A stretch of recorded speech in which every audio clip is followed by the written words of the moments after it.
Tallo's not supposed to do this. Let me show you what we do with tallow like this, brother. This is the ungovernable project. This is what tallo's really supposed to look like. No drip at all, because it's made from 100% grass-fed, pasture-raised suet. And if you want to get yours, go to www.theungovernableproject.com and don't get caught buying bulk. Welcome back to Kingdom Cast TV. I am your host, Mighty Fuzz Young. This is my co-host, Anthony Graffio. What's going on, guys? And we have a great guest today. But first, if you haven't subscribed to Kingdom Cast TV, we are on YouTube at Kingdom Cast TV, IG, TikTok, all at Kingdom Cast TV, Spotify, separate words, Kingdom Cast TV. We are everywhere, Kingdom Cast TV. Anthony, would you like to introduce our guest? Yeah, so some guests don't even need an introduction. Like, this is your conspiracy theorist's favorite conspiracy theorist, Sean Hibbeler. I don't even want to say conspiracy theorist because it's all reality at this point, but conspiracy realist, exactly, because it's reality. But Sean Hibbeler, the legend, some of the greatest films ever made. If you ever watch Level, anytime that somebody wants to debate me on flat Earth or talk about flat Earth, or they're even like a little bit like their mind is piqued and interested to it, I always send them Level. Because you guys just did such an incredible job on that. You have the new one that just came out. That's on Amazon Prime. Congratulations, dude. Like, clap it up for that. That's huge. Climate Trails, Old World Order, like so many amazing films. Like your passion, your direction, everything that you do is incredible. And this is a true honor for us to have you on our show. And we really appreciate you coming on, man. Thank you. Hello to your wonderful audience as well. But yeah, man, we actually got it on Prime, so it costs a lot of money and a lot of patience for people that, and you know, I'm getting 98% good feedback. Even I'm on the film, but even on the fact that it's on Prime, right? But you got those 2%, those people like, it's on Prime, blah blah blah blah blah blah blah blah, and I'm like, look, dude, yeah, I'm not even going to say how much. You have to spend a lot of money to a film. They're called film aggregators. And what they do is you have to pass a test. It's called quality control. We knew that going into it. We already had the plan and the manifestation of getting it on Amazon Prime. How can we achieve this? How is it even possible? You have to use, there's only certain lenses on cameras, certain cameras you can use. They're very strict. It's a whole quality control, the way the sound is, everything has to be perfect. Your sound can't peak past a certain level of decibels, like all these rules that people just don't know really. They probably just submit it to Prime and they get denied and they're like, it's because it's too much truth.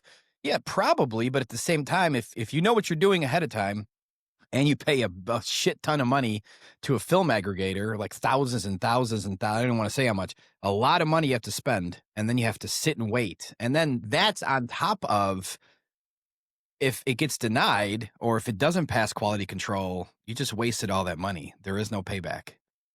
So it's a high risk, high reward. And we got rewarded by God. And I mean that because now I could be at the mall and bump into strangers in line and they're talking about the weather. And I'm like, dude, I just saw, they don't know I'm the director.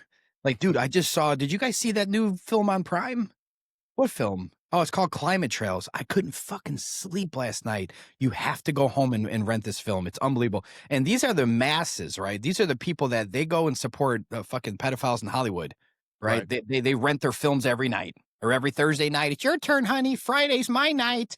So, you know, it's one of these things where I can't keep catering to the Rumble crowd and expect a change in the world. I can't do that. You got to go into the lines then, right? You have to go into what you have to do. And people have to get on board with that. They have to look at, first of all, my resume, my track history, never been affiliated with any mainstream anything. I've never tried. This is the first time we attempted to do it. And again, high risk, high reward. We got the reward. It's on Amazon Prime. You just type in Climate Trails. It's right fucking there. It's unbelievable. Like sometimes I just stare at the page. I'm like, I did it. How? And I'm not retarded. I get how people are like, how can this type of film be on a platform like that? Dude, I don't fucking know. You know what? I think they like the money that was spent, obviously. Yeah. And I think Amazon Prime, as far as I know, they're a business. So if they see a spike in numbers, if everyone goes and rents it right now, why would they take it down? Right. They want money. You know what? And I'll just be transparent. They take half of the rental money, whatever it is, right? $5. Wow, They yeah. take half, which is Yeah. the biggest percentage out of any platform I've ever seen in terms of their cut. So they want their cut, and I think they're going to allow it on there. They're going to keep it on there as long as it's being rented, right? They want to make money too. So, but I look at it from a whole nother perspective, man. Well, it's a real thing that's happening right now. You have laws in different states that are talking about, these chemtrails. Yeah. Yeah, about geoengineering. I mean, it's not fully like a thing anymore that's so coveted that it like Amazon and these other places wouldn't put it out there, because at the end of the day, they still have to keep up with the masses as well. Because they don't want to go bankrupt. They don't want to have like a Netflix situation where you're putting like pedophile cartoons on and then everybody's canceling Netflix, Correct. So they want to kind of play the game where it's like, oh, we'll give them a little something. I mean, they're not going to go out there and put Europa or something like that on their platform. Like if you made a video like that, then yeah, of course you're going to get rejected. But something where like the conversation is warmer right now to have about chemtrails, then yeah, it makes sense. That doesn't seem like a controlled opposition thing to me at all. Like, so anybody saying that you're controlled up or you sold out because you're on That's Amazon, never happened up to this point in my life. So it's ridiculous. I don't think that would start based on that, especially. But at the same time, for the people that are, and again, I'm not dumb. I get why people are like, oh my God, it's on Prime. But the funniest thing about all that, I won't even call them haters. The funniest thing about that is what the comments I'll usually get are like, oh, this is good. It's on Prime. This is definitely going to be a hit piece. This is definitely going to be a mockumentary. This will, and I'm like, they must not have watched it yet. And I'll come back to those comments and go, did you see the film yet? No. And some of them will be like, yeah, we did. Good job, man. Holy shit. Like, how is this on Prime? Because I get it. I'm not dumb. Like when Behind the Curve came out on Netflix, I was like, whoa, hold on. Why is Mark Sargent walking into NASA? Like they're opening the doors for him. Yeah. Come on in, Mark. Sit down with us. There's an astronaut here. I'm like, what is going on? I watched the Behind the Curve mockumentary and I was like, oh, this is a hit piece. So I get the concept where their mind is with Climate Trails is on Amazon Prime. There must be misinformation in there. Good fucking luck. We come at it from every angle, even weather modification, either HARP, fucking Next Rad Towers. We got Ariana Masters in there, who's a specialist at this stuff. Her Instagram's huge from this. This is where she's blown up because of she's looking at radars. She does the work that our meteorologists should do nationally, which they don't. They look at these towers and how much radiation and how much shit is going on in our country. And she does a great job explaining it in the film. So it's like there's so many. We even give the people advice on how to step by step track these planes. I want copycats. Catherine Sari went up to these pilots and started arguing with them to their face. They didn't deny they were spraying us. They didn't deny that there was aluminum and all this stuff in their flares. So the proof's in the pudding. And we put this film out. And I mean this, not for people like us that know there's chemtrails, know that they're experimenting on us, because how long have we known this? Yeah, so it's not really for us. But at the same time, like my buddy Dave Weiss, he knows about chemtrails, but when he watched the movie, he was like, bro, I learned a lot. He's like, usually you make a film, I already know all that stuff. It's a good film, but I already know all that stuff. He goes, this is probably the first time he made one where I learned a lot of stuff along the way. And even for me, that says a lot. And I was like, okay, good. So I didn't know that, but truthers can possibly learn something from it, but it's for your neighbors, man. It's for your cousins. It's for your aunt. It's for your mom. Don't know. Yeah. Yeah. They're like, you're fucking looted. Those are contrails. Now isn't it a lot easier? Think about it. Think about this. Say, I'll pick on your aunt. Your aunt's like, oh my God, you and your, chemtrails. And oh my God, they're just contrails. Isn't it a lot easier now to be like, hey, Aunt Cheryl, there's a film on Amazon Prime that's covering this. You need to watch it. Isn't that a lot easier to sway her to at least attempt to watch something and wake up than, yeah, it's free on YouTube.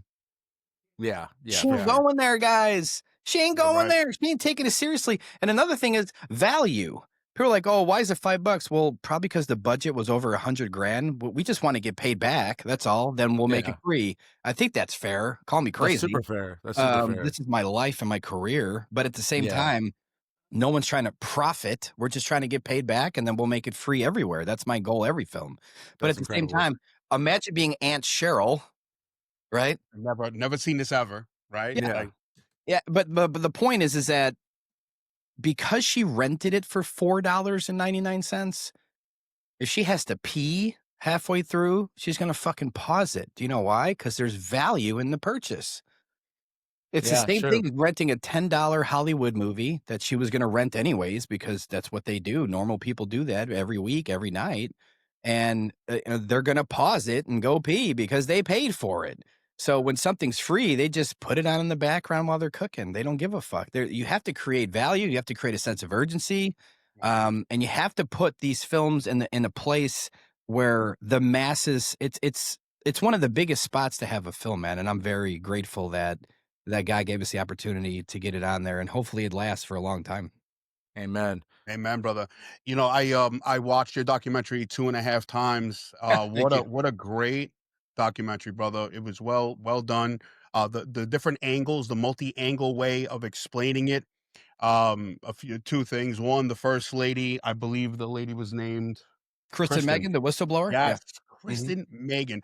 I remember in 2013 fighting with my friends about it, that it wasn't true, and they called her a kook. They called her all these things, and I remember saying, even back then when I didn't really know much, I was like, why would she put her job on the line to speak out and be demonized, and to see her now 15 years later in this documentary was so fruitful. The lady Kat, so I'm watching it with my friend, right? And my friend goes, "Oh, I know her. She's in Cali. She was in the freedom movement in Cali. Yes, She's been speaking out about a lot of things.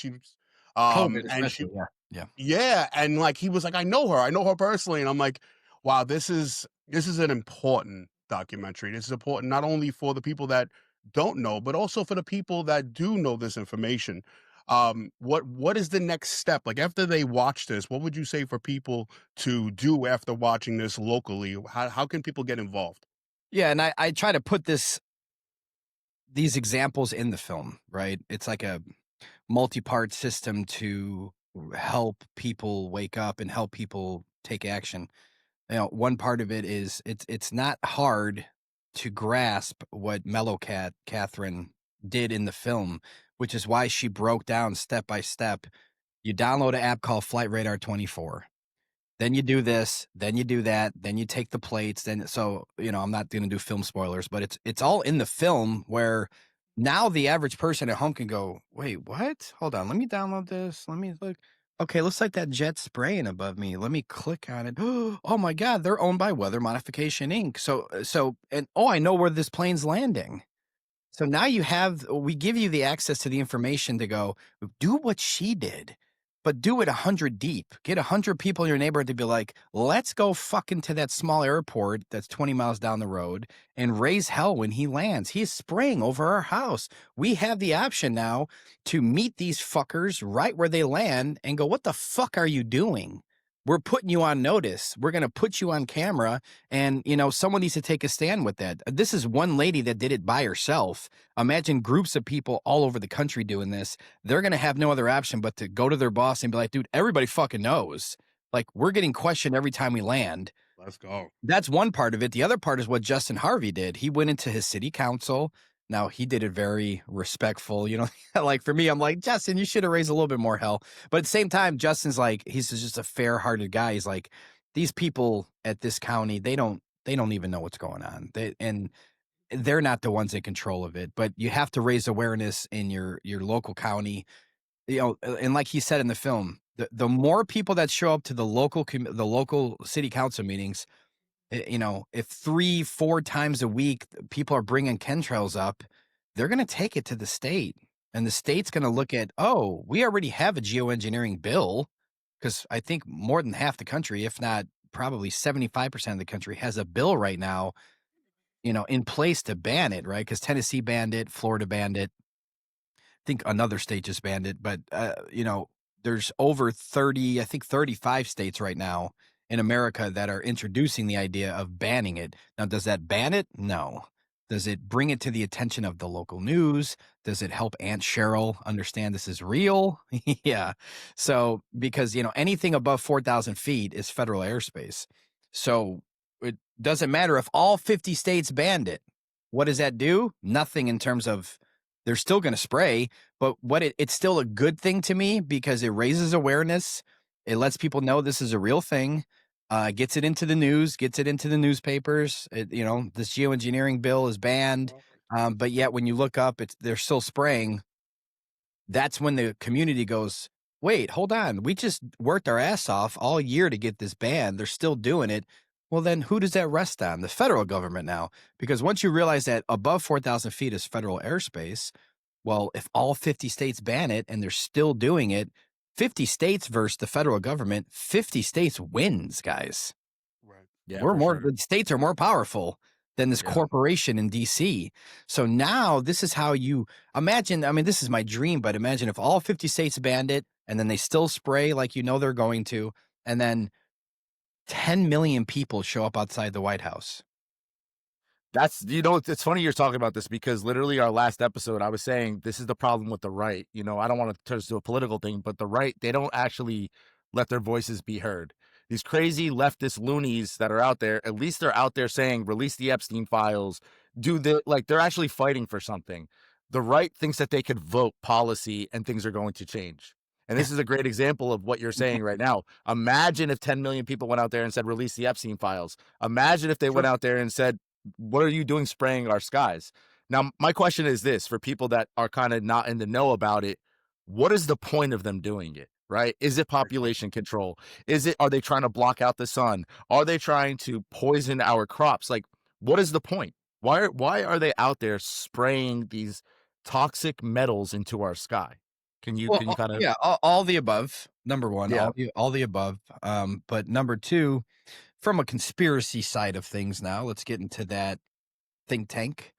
Yes. I feel as if whether it be reptilians, whatever these people, whatever these entities are that are controlling the population, I don't think Jews, they're but yeah, reptilian Jews. But some of these Jews look like reptilians, right? They do. And why It goes hand in hand. Oh, why do you think they're always underground? Good. Yeah. Yeah, they're underground. But I do think that that they need these metals. I think it feeds them. I think they're building this world to fit them, right?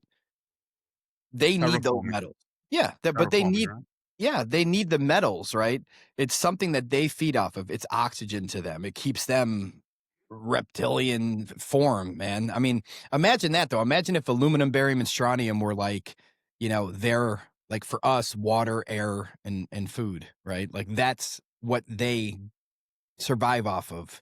And they're spraying it. They're turning this world into something that and who knows, maybe that's lowering the vibration of the earth, allowing demons to come in from that. Again, that's the conspiracy side. The reality side of it is, yeah, I mean, eating aluminum. No one would eat aluminum foil, right? That's toxic. You're not supposed to do that. But breathing in aluminum is worse than eating it. That's been proven scientifically. So if we're breathing in aluminum, not only is that getting through our blood-brain barrier, this is why dementia and Alzheimer's are at an all-time high. People in their 30s and 40s now are getting Alzheimer's and dementia, which is never heard of. When I was little, it was rare if someone's grandpa had that, and if they did, they're like 85 by then, Right. And they start losing their mind, and they just called it dementia or Alzheimer's. Who knows what's really going on, but that's what they called it, and it was rare. Now it's common for old people, but it's also going to be common for 30 and 40-year-olds, and you have to look at it as, well, yeah, we've been breathing this stuff in for so long, it affects our brain. So it affects our memory, especially short term. It's almost gone for a lot of people I know. They don't even have a short term memory anymore. I don't fucking remember last week. Well, you should. That's normal if you do. So but that's one part of it for humans. The other part for humans is that it comes in and it replaces the metals that we need, the iron, the calcium for our bones, all the zinc, all the metals that human beings thrive off of that keep us healthy. These metals are coming in, confusing the body, and replacing those metals with barium and strontium and aluminum. So, osteoporosis is at an all-time high, arthritis is at an all-time high, and like I said, dementia, anything that has to do with metals, any condition, this is fucking it up, and this is enhancing it, and this is making our people sick. So, Yeah. and besides that, we're eating it, it's falling on our crops, it's falling on our food, our vegetables. I know you guys probably eat meat, that's fine. So I'll tell you, obviously the animals are eating the crops filled with aluminum and barium and strontium. And so that's going to be in the meat that you eat, right? So it affects our diet no matter what you eat. It affects our diet, our crops, and it sucks because, unless you're detoxing heavily, I don't know what else to do. I mean, and this is why I had Dr. Andrew Kaufman in the film, because I couldn't make a film like this without some sort of remedy. Like, I don't fearmonger. So I go, look, I called a few doctors. Dr. Kaufman was the best at explaining it to me on the phone. I'm like, okay, you're in. Are you in? I'm like, because I'd rather pick you for this film. And he breaks down exactly how we can detox. I'll give one film spoiler. It's cilantro. No, I mean, you can't just throw extra cilantro on your taco and call it a day. I mean, this is the extract, the very potent stuff. And, God always wins. So cilantro in high potency actually will take the metal out of your brain and get it out of your system. So that's one of many ways to detox, but Dr. Kaufman breaks that down. He breaks down the health, the harm, and what it does to us, especially strontium. That's one of those metals that most people, including myself, didn't really know much about. And I didn't even know that that's what fireworks are to begin with. Yeah. Fireworks is mainly strontium. Yeah, I actually just took his detox, Dr. Kaufman's. Yeah, the one that I took, those for spike proteins, because I kept on getting COVID over and over again, and I You got the flu, not COVID. Yeah, well, yeah, exactly. But I kept on getting it because the way that they made this super flu is that the spike proteins actually they stick to your lymph nodes or whatnot, and they become dormant, and then they come back to life, basically. And I had to take this detox, and I haven't been sick since. I was getting sick every 2 weeks, and now I'm absolutely fine. Yeah, it's crazy. But back to like the whole entire why they do it thing. I just have like a little theory myself. Sure. And it's kind of it kind of like plays into like when the Rockefellers started the Iron Revolution, right? They started making, you're on to Old World Order, Tartaria, all this stuff. They started making all of our structures out of steel, right? We're electrical beings. Yep. What is a conductor of electricity? Steel, these metals, right? So it's a trifecta of putting all these steel buildings around us, hitting us with this like nanotechnology from all these metals that are coming into our bloodstream. And then when we're cooking with things like seed oils and all these oils, that it's like they're basically trying to turn us transhumanist slowly. Like they're getting ready to turn us into robots. This is not like, then you got Elon Musk with like his brain chips and all this stuff. I think this is like the planting of the seed of turning us from human into cyborgs, to be honest. Now, let me add to that. I can see that angle, but I'll extend an olive branch. I feel as if the ones that got these COVID vaccines, they're the ones that are in this position.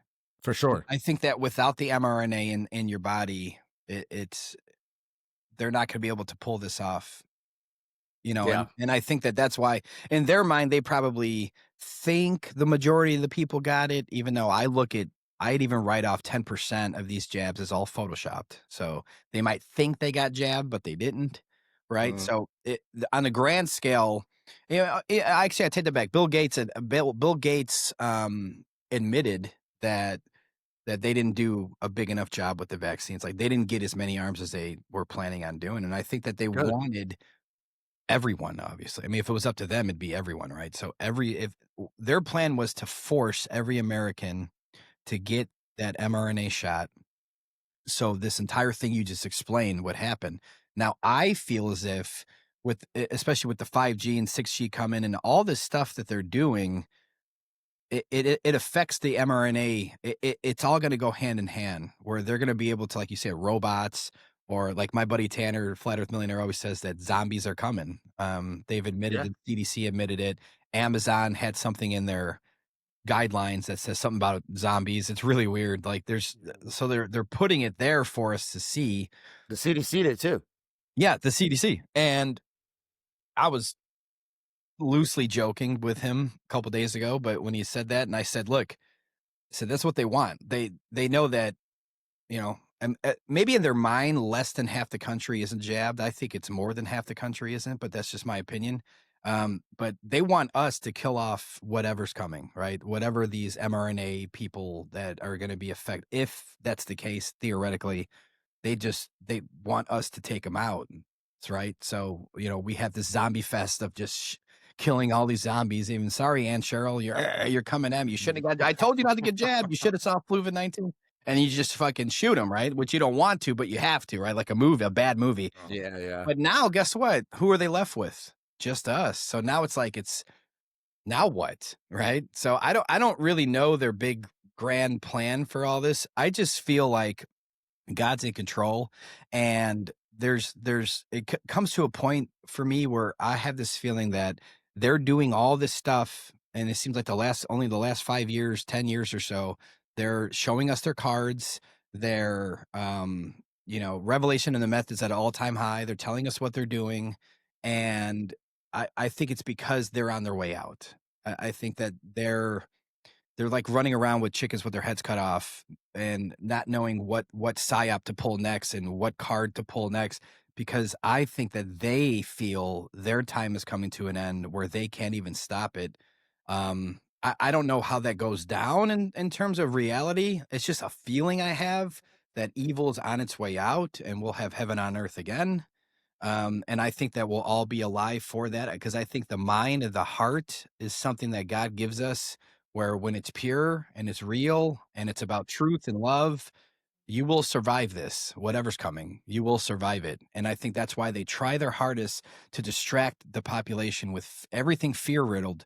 Because if you're in a state of fear, no matter how good you are as a person, if you're in a state of fear, you're vibrating low, buddy. It doesn't matter. It doesn't matter if you know the earth's flat. It doesn't matter if you know they're spraying chemtrails. It doesn't matter if you know anything. If you're in a state of fear, you're vibrating low, and you could be affected by whatever purge you're going to try to do spiritually or mentally. Powerful. So you have to push that shit aside. And, if you, most of us are never going to do this, but it's just for an example, I'm sure you can cope with the idea. If everyone shut their TV off, everyone put their phone away, and you just go outside and live your life, life's awesome. Life's beautiful. Yeah. Life is great. There are no issues. There is no Charlie Kirk psyop out your window anymore. Okay. There is no, Trump this and Netanyahu that. None of that matters to us is in real life. And that's why I've always said I've never voted. And people are like, well, you don't have a voice in this if you've never voted before. I'm like, yeah, but I don't want a fucking voice in this. I think it's all bullshit. And I think that none of it has ever, no matter who the president was, it's never affected my day-to-day life. The only thing that's ever affected my day-to-day life is that when I went to a grocery store in 2020, they told me to put a mask on. Other than that, and that was horrible. I don't ever want to forget that, because I'm here to get revenge on those people. But at the same time, it's other than that, and no politics, no president, no governor, no one has ever affected my day-to-day life where I can't do something I want to do, or I can't go somewhere I want to go. I can't take a walk outside. Like they don't affect us like you think. They want you to think that they do. And that's why they want people voting and arguing and fighting over all this shit and all these psyops. They're throwing false flag here, psyop there. They want everyone distracted. And I think the main reason for the distractions is so you don't live a good life and vibrate high and have good frequencies about you and your heart and soul and mind. If you're always distracted with stuff, as long as it's not fear, because that's probably besides like murder or something like that, or dying out or something. I don't know what the lowest frequency would be, but I think fear is right in that ballpark.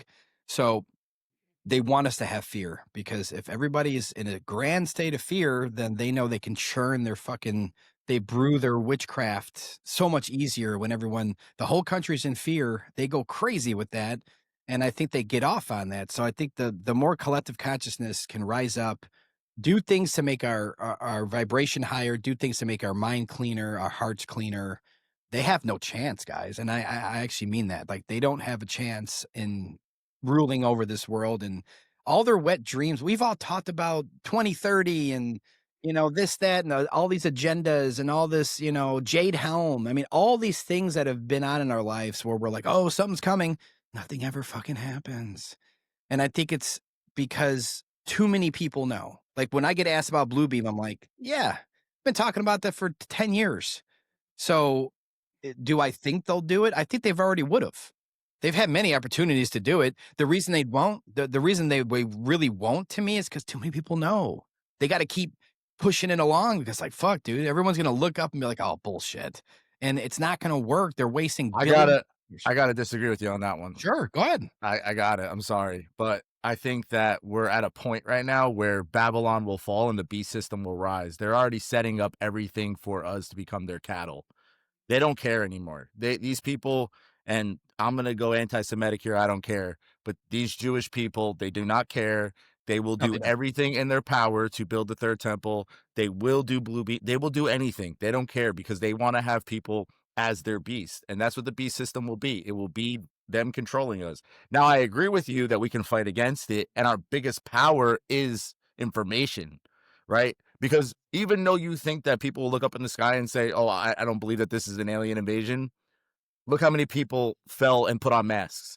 Look how many people became compliant. Like you said, I had to put on, you didn't put on a mask, but everybody else put on a mask. I didn't put on a mask. He didn't put on a mask. He was actually arrested in the Cheesecake Factory standing up for his rights. But other people are compliant, and other people will not become uncomfortable for you. That's just what it is. Yeah. And they will stay in their comfort zone and do what Big Daddy government tells them to do. I have to disagree with you. You're my boy, but I don't. Yeah. And remember, right? I think I don't think it's binary. I don't think it's it's just all fear and to get us to basically herd us into a point of view. There are real life applications, and when you looked at what happened in New York, people not only lost their job, there was a rollout of the shot. They need our consent, so they sway us, they manipulate us, but because of fear, like you're saying, Sean, they went out and they got that shot. But there's still things that pass. No one forced them.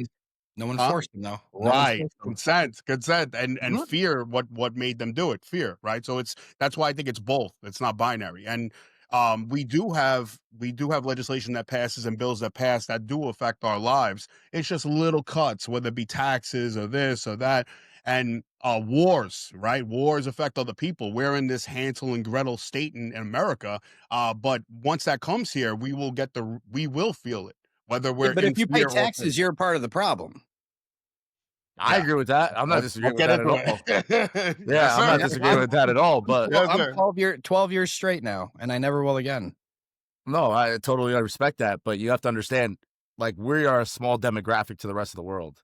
You know what I mean? And what the thing with Israel is that they have control of not just America, but other parts of the world where they are using usury. They are setting up all these systems. The surveillance state that is being built in America right now is not like a fake thing. It's very real, bro. I know it's real. Like, you got Trump building a ballroom with an underground bunker made by Palantir. Like, they're making their database like to go spy on people. You know, we have more technology that is coming every single day. The 6G is getting put up in New York City on the corners now. So now it's going to like literal corners in the smaller boroughs at this point. So I mean, obviously, I'm not one to advocate for violence. But my point is that they're going to do whatever the fuck they want until us Americans go out there and chop down these towers and literally go in the sky and just shoot these chemtrail planes and go over there. And without that, there's never going to be change. And it's unfortunate. I wish there was other ways. And that's why I practice what I preach. I make documentaries. I make films to wake up our neighbors so we can all collectively say, no more of this, guys. We're all fucking done. Is that ever going to happen? Probably not. But at the same time, I'm never going to stop trying to do it the innocent way by making films to wake people up. But at the end of the day, without violence, they're going to just keep doing what they want to do. And they know that human beings are creatures of God. We are we don't want to harm others. You know what I mean? Like we're not one to like want to do that, and they take advantage of that. But eventually, they're going to come to a point where the human race is going to snap. Whether that's going to be through the power of God, the Spirit of God, that's going to come in and say, because a lot of religious people specifically, they look at these whatever rendition of any book they want to pick. They're all different to me, but they'll pick one and go, well, this one says turn your cheek. Well, I feel like that was altered. I feel like maybe if we were around 200 years ago, that book would have said, if someone comes to your house to kill you, you kill them in the name of God. But now it's like, well, no, this version says turn your cheek and let them do whatever the fuck they want to do to you. No. Like, I do feel like the Spirit of God is going to come into the soldiers of God and say, we're not going to put up with this anymore. You have my permission. Go do whatever the fuck you want. Take these motherfuckers out in the name of God. And until we get to that point, they're just going to keep coming in with their plans. They have a bunch of wet dreams, guys. And they do have the money and power to successfully go through with these wet dreams. But it doesn't mean that their wet dreams are going to turn into a well-established reality. They could fuck it up. They could do Blue Beam tomorrow. They could do Blue Beam tomorrow, and even my neighbor who you think would be scared of it would be like, that doesn't even look that real. Now, as soon as I get in my neighbor's head and go, that's fake. It's a hologram. Yeah. They'll start defending. No. Bro, we'll have the normies defending aliens. They're like, no, it's real. No, but that's my point. We just have to keep the conversation going, guys. We have to, But that goes back to what we were saying before about that we should be out in the streets as well. Like when people look around and see the people that are protesting are weak soy boys and people that don't know their own gender and have purple hair. It's not guys out there like us that are big and buff and like actually look like a threat. We have these soft people out there that are standing up for our rights. Real men need to start being real men. We all need to go out there and start saying what we want in our country. These people work for us. We don't work for them. That's how our Constitution is written. They work for us. And we need to let our voices be heard. We need to go out there and say, you know what? Donald Trump is protecting pedophiles.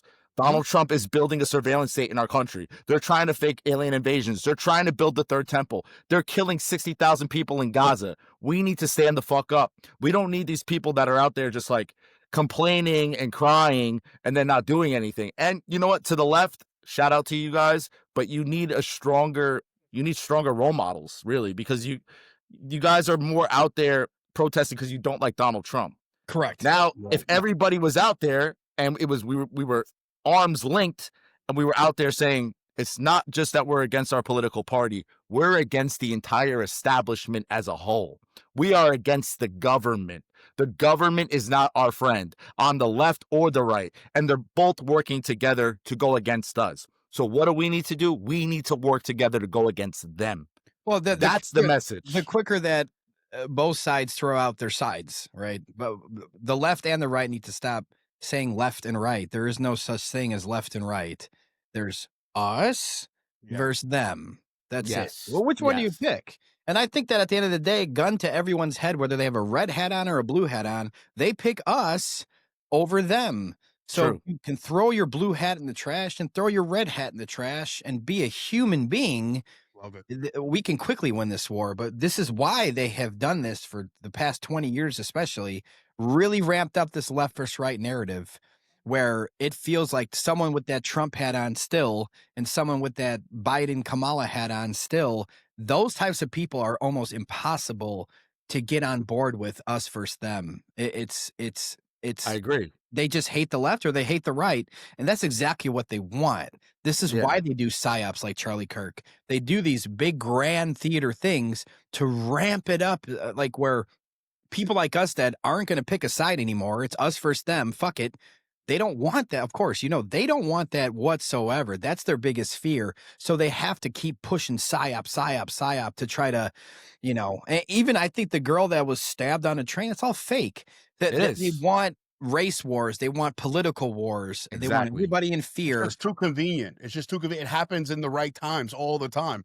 Back-to-back situations. It keeps us all in this, like you said, state of fear. And it's like, oh, look how convenient that is to start a race war, and they just keep throwing that gas until they get their desired goal, I think. Yeah, for sure. A lot of people, like they ask me because I go so deep into the Charlie Kirk stuff about why I think it's a psyop, and some people are like, well, why would they do that? You just made the perfect example. Yeah, we'll get into that too.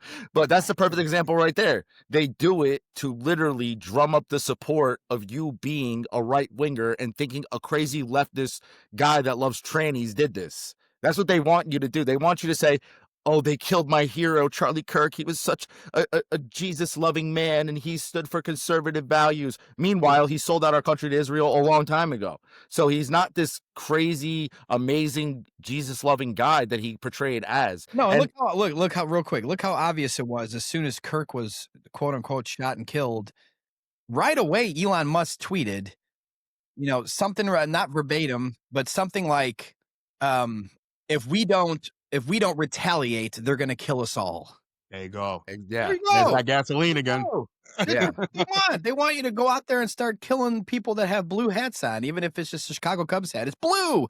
Fucking stab them. So it's like one of these things where, again, they want us fighting. And if you take a step back away from politics and look, you go, oh man, yeah, this is exactly what they're stirring up. They want everybody and they're going to keep doing these false flags to keep us all confused and fighting. As soon as you look at everything that's a mainstream headline is a psyop, every single thing. Do you know why they have to fake George Floyd? Do you know why they have to fake train stabbings and shootings at rally at protest or debates? The reason they have to create them all and fabricate everything and fake it all is because human beings are good. We're good people. We're not going to go shoot up a school. So they have to fake it. They have to fake these things. They can't just wait around for one of us to take too much meth and do it on our own. They can't wait around. They have to create these psyops to make it seem like human beings are fucked. Human beings are insane. We all hate each other. This is the narrative they paint. So we abide by that and we go with it and go, yeah, I hate that person over there. And racism's at an all-time high. So I look at it from a sense that if you just throw it all out and know that everything's a psyop, you can live your life a lot better and you can help others around you see that way. Because I remember, Anthony, when you started doing the Kirk, you were rest in peace, Charlie Kirk, and all this. I'm like, all right, I can't. I've had these conversations with you, with Eddie Bravo, even Stu Peters. I call everyone that I can possibly talk to that has a voice. I'm like, can we have this conversation, please? Yeah. I don't want you going down this. And again, even if I can't sway them, it's like you need to get out of that fear state that like they're going to come after me. Even Myron Gaines, he was like canceling that next debate he had after that. I'm like, oh, I remember that. Yeah. Come on. This is what they want. This is exactly what they want. Don't feed into it. Yeah. Let me tell that story. So like for the first day, I went off. I was like, yeah. Oh, it was like a week. It was like a week. Hey, this guy. But it was like, I was like saying like, oh yeah, it's real. I tried to debunk the ring thing. I was like, it's a class ring. You guys are tripping. He's really dead. I watched him die. I was sold. I won't even lie. I was sold. Sean calls me. He's like, dude, did you watch Erica Kirk? Did you watch the way she acted? Did you watch it? Me and my wife were sitting there and we were like, whoa, this is all an act. This is all this. And I was like, no, I didn't. I didn't watch that. So then I watched it. I was like, oh, hold up. This is getting weird now. And then we started talking more. We're texting each other back and forth. I'm sending him this. He's sending me this. We look into the whole Masonic ritual aspect behind it. Then we start looking into everything else behind it. And I was like, oh yeah, Hibbeler was right. This is 1000% a psyop. And as God is my witness, Sean told me, don't go out there yet and say this because I don't want you to lose support. You're killing it right now. I don't want people to turn against you. And I was like, okay, I won't.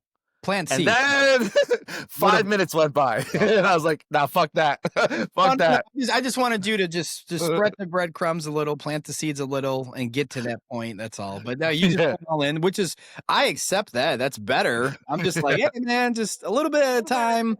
Get him on board. It's too early, Everyone's gonna unsubscribe from you, But at the same time, I get it. But in fairness, though, in fairness to you and your audience, I was on board with it was all real probably the first 48 hours at the most, maybe a little less. As soon as Erica did her first eulogy, I think it was like less than 48 hours later. I was watching that eulogy with the wife with the mindset that none of this was a psyop. And I mean that. I'm genuine. Like, I was watching that like, this is going to be fucked up. This is going to be sad, you know, and I'm preparing for her to cry, and just for it to be an emotional thing to watch, right?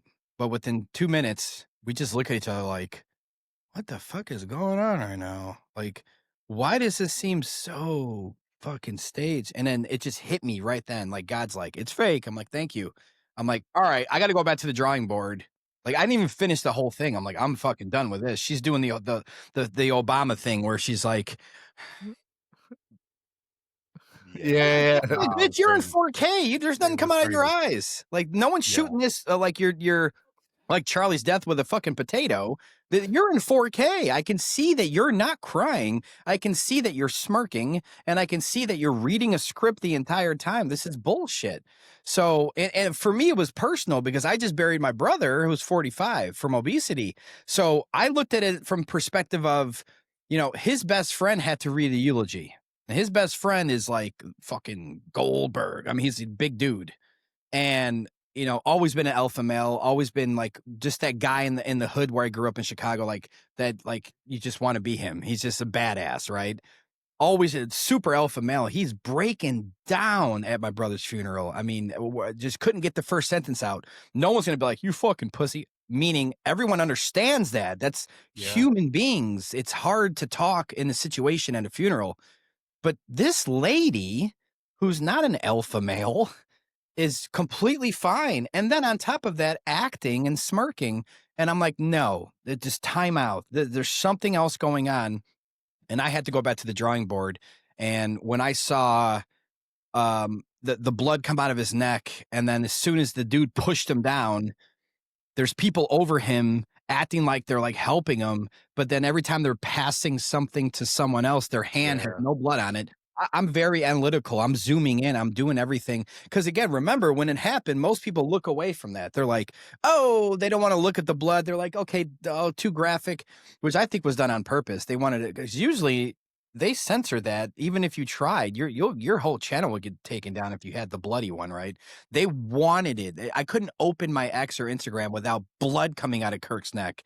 They wanted us to see that, so we look away and not really investigate it. Like, who wants to zoom in on blood coming out of someone's neck if you thought it was real? Is the Right. point. Right. Yeah. So when I paradigm, went back yeah. to the drawing board and go, yeah, there's all right. So for sure, Erica's in on it. I don't know. Maybe Charlie's dead. But as soon as I zoomed in and I saw, it seemed like there was something under his shirt. Then people were acting like, oh, that was a vest. I'm like, no, I see his nipples. There's no fucking vest if I see your fucking chop chops. Okay. So number one, there's no vest. This whole theory of, I'm sure Candace Owens, that was her first one, where, oh, it bounced off the thing. Someone came up with that theory where it bounced and hit him in the neck. And I'm like, yep, no, that's impossible. He doesn't have a vest on, but it looks like there's something under his shirt. And there's some angles where I see like there's something under here. And then there's some angles on his neck where it looks like there's something there. Like it looks like a makeup or something. I don't know. Prosthetic. Yeah. Like a prosthetic. I'm just like, okay, so then I call my buddy that's done a lot of horror films. All right. Like a lot of independent horror films. And I'm like, hey, and this guy's not conspiratorial. This guy is not someone that's going to think conspiracies whatsoever. Completely normal dude. And I'm like, hey, what's the process to, you know, faking, I mean, not faking, but filming. I didn't even bring up Kirk at first. I'm like, you know, filming someone, if you got to shoot someone in the neck and the blood comes out, like what's the process for that in Hollywood, like in the movies? And he told me, I forgot what it's called, something. Squib. Squib, Squib. right? But there's different types of squibs, he said. But squibs usually last up to 10 seconds at the most, depending on how big the blood bag is and all that. He goes, it's a lot easier if you're fat, out of shape, and got a big bear belly, because then they can hide it around your belly and put more in to shape your belly and stuff. But if you're not, then realistically, 10 seconds at the most, the blood would come out at the most.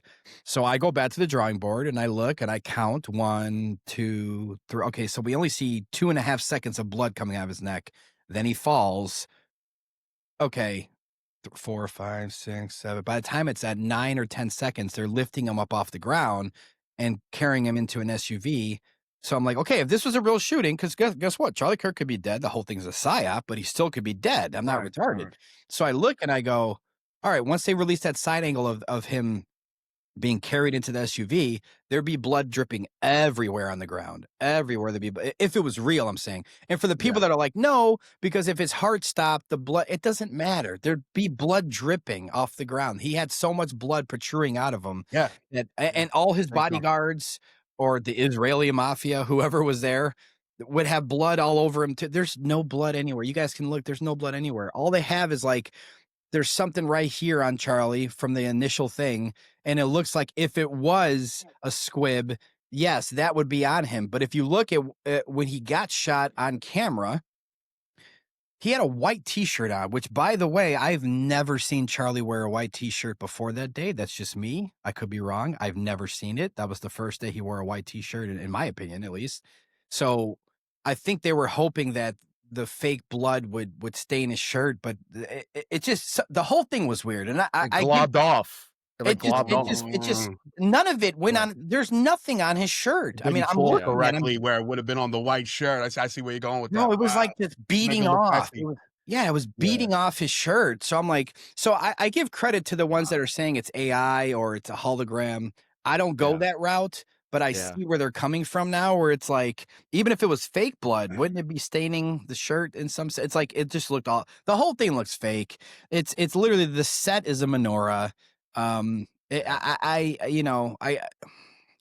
don't know, man. I taught Dave Weiss is a great mind with conspiracies, and I just saw him a couple days ago in Dallas at TrutherCon, and he told me that it's one of these situations where he thinks that the entire crowd, besides the rooftops, and I think that's why they kept normal people up there, if that's the case, but the entire crowd were crisis actors. Every single person at that event was a crisis actor. Yeah, I heard Every that too. single one, because they didn't really announce that he was coming to that stage. There was no marketing involved. All of a sudden, Charlie Kirk's here, and people aren't like, I feel like if they are, just say they already had, just say the audience size was, I don't know, what do you guys think it was? Like 200-300 people were there at least.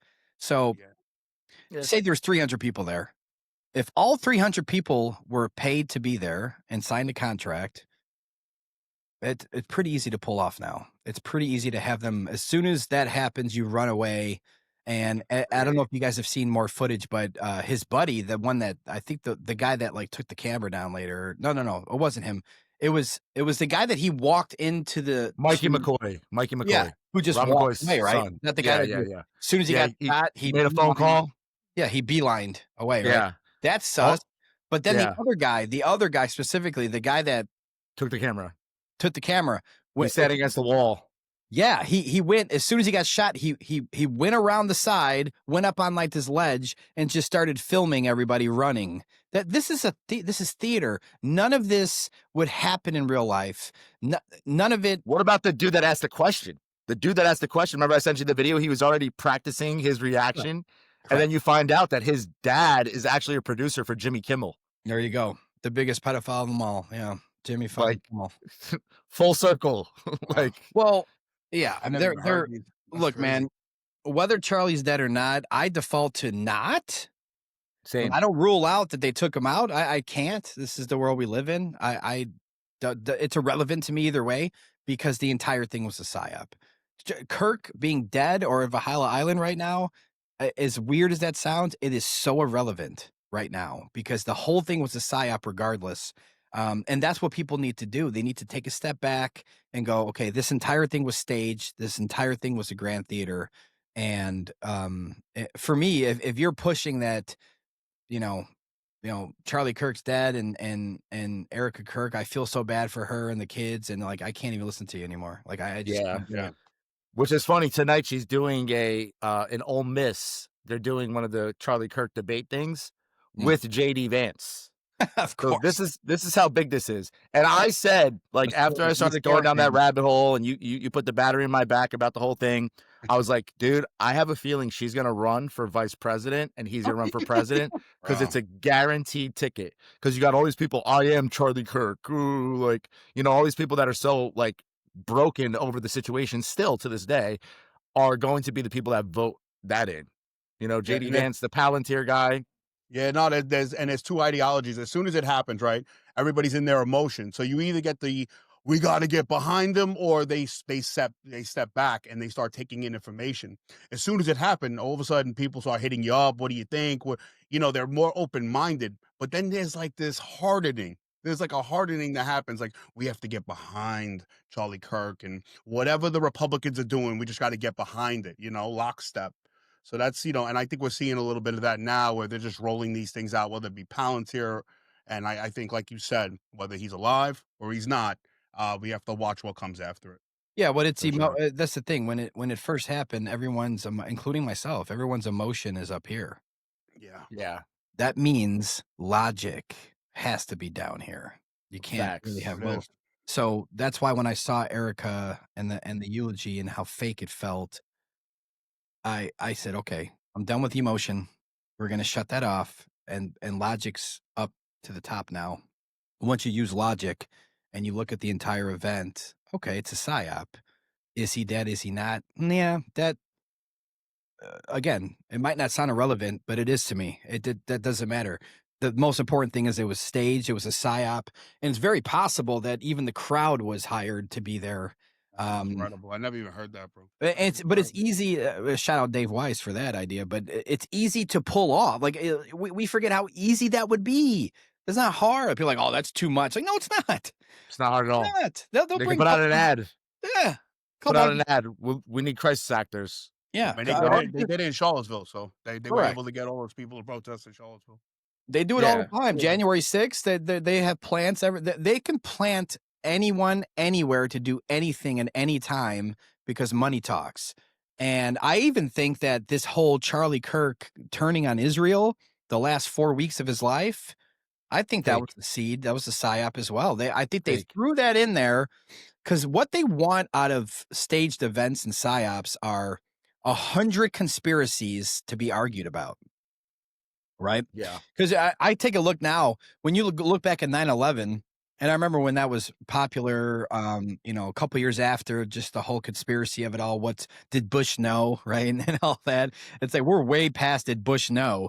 But my point is that I remember getting calls back in the day because people knew I was the one like getting suspended from school, talking about the Building 7, all this shit, and like just questioning everything. And people thought I was a lunatic and anti-American. But at the same time, when they had some Netflix, some documentary, Loose change. maybe I don't know. I really don't know which one it was specifically, but the whole concept of that conspiracy documentary was like they'd call me like, "Oh, you're a conspiracy guy. I just watched something on Netflix, and guess what I learned? That Bush did know." And I'm like, dude, I'm so far past that right now. That's why they serve that. They serve you that years later with a false conspiracy that is so irrelevant. Like for the people, like nowadays is a little different, but back then it's like the most you would get out of someone about 9/11 about that it's a psyop is that Bush knew it was going to happen, which is the most irrelevant fact of it all. We wouldn't even, if we're having a grand conversation history about 9/11, you wouldn't even say that in the conversation. Well, George Bush knew. It's like, that's duh. That's so stupid. But to make a full documentary on the end result is that it's possible that Bush knew. This is the point of these psyops is they want all these little conspiracies. This guy shot him under his arm, and then that guy shot. They're all planted there. All the roof guy, everything was acting. They put everyone in place and said action. And you see right before he got shot, everyone's doing hand signals. Everyone's their watch. Everyone, it's all synced up. And then as soon as he gets shot, you watch. I've watched it a million times. I watch every single human being and what they do, and it looks like bad acting. I'm sorry. I mean, Horrible acting. None of it looks Horrible real. acting. None of it, and the fact that they hauled him off so fast and the SUV's ready to go. It's like in a real situation like that. I told this to Sam when I was on Tripoli show. I told his engineer Johnny Woodard. I'm like, Johnny. I'm like, imagine if, I mean, hypothetically, and this will never happen. Sam's like, don't do it, man. I'm like, okay, imagine it was Sam.